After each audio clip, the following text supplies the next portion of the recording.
Hello.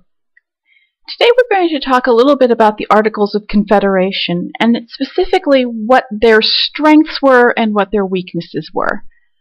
Or, well, maybe their strengths is a little bit overstating it, but it's really easier for us to sort of look back after 200 years of history and deride the Articles of Confederation as being exceedingly weak, and it's important to realize what they were.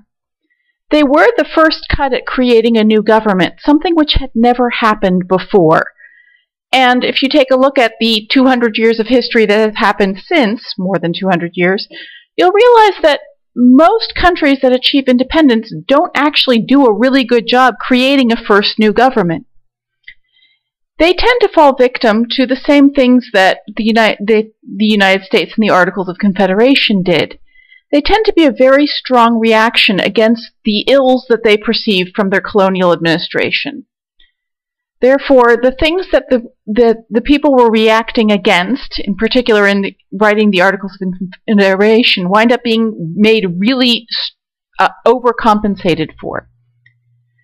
If you recall, the things that led to the American Revolution were a very strong sense that there had been excessive taxation and debt. In particular, that the British government had taxed people without representation, in part to cover their own war debts as they were fighting against the French on the continental Europe. This led, in the Articles of Confederation, to a very weak national currency and no ways to make a national tax policy. Likewise, another thing that the colonists had been reacting against was a very strong executive in the head of a king. This led them to create in the Articles of Confederation a very weak national executive and no particular court system. The Articles of Confederation were also reacting against a system in which there had been very little authority for local governments. As you recall, pretty much everything that was decided during colonial times was decided very much by the British government or by people appointed by the British government and sent to the colonies to govern. The Articles of Confederation, therefore, created a system in which the states themselves, each individual state, be it Massachusetts or Connecticut or Pennsylvania, represented its own interests in the national government and represented nothing else. It was a government that was a federation of states. No national coordination existed, and there was no way of deciding between the competing opinions and issues of each state. There are a couple of other things that also had been done by the British that the colonists and at their independence were very strongly against. One was that the British still had a national church.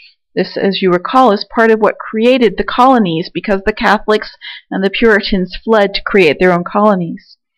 You will note that the Articles of Confederation were completely silent on the idea of creating a national church, and really had absolutely nothing to say about religious freedom at all.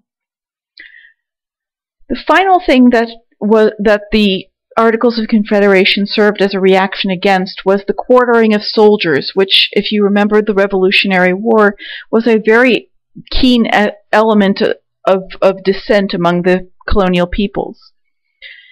The British government had, during the Revolution, basically put soldiers in people's homes as a way of sort of providing for them, putting a roof over their head, and of course spying on people and making sure that nobody was actually siding with the revolutionaries. The Articles of Confederation, when they were written, sought to counteract this, not just by barring the state quartering of soldiers in people's homes, but also by making sure that there was no national standing army. Each state was required to create its own army, but this again is an overreaction to what had happened in the colonial era.